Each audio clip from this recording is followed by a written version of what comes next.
Baloch liberation army ఇప్పటికే బలూచిస్తాన్ స్వతంత్రంగా ప్రకటించుకోవడం మనకు తెలిసిందే.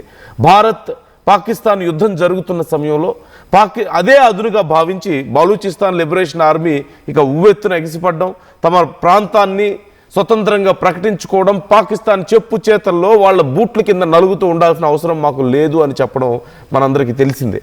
కానీ వాళ్ళ శక్తి సరిపోవడం లేదు పాకిస్తాన్ని ఓడించడానికి. పూర్తి స్థాయిలో పాకిస్తాన్ సైన్యాన్ని అడ్డుకోవడానికి వాళ్ళ శక్తి సరిపోవడం లేదు.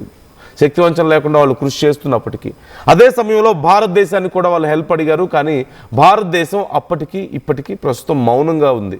ఈ విషయంలో ఎలాంటి స్టాండ్ తీసుకోలేదు.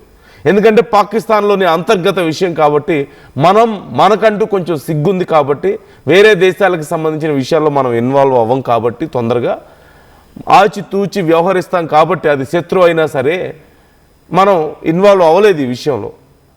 కానీ బలూచిస్తాన్కి భారతదేశం అంటే ఎంతో గౌరవం ఉంది. ఎందుకంటే గతంలో బంగ్లాదేశ్ని విడిపించింది, పాకిస్తాన్ చెర నుంచి విడిపించింది కూడా బంగ్లాదేశ్ని భారతే కదా.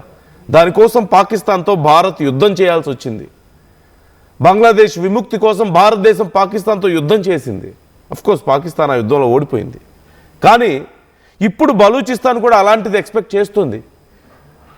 మేము మీకు లాయల్గా ఉంటాం, మాకు హెల్ప్ చేయండి అని చెప్పి బలూచిస్తాన్ అడుగుతుంది. కానీ భారత్ ఈ విషయంలో కొంచెం ఎక్కువగా ఆలోచించాల్సిన అవసరం ఉంది. చాలా కారణాలు ఉన్నాయి దీనికి ఖచ్చితంగా.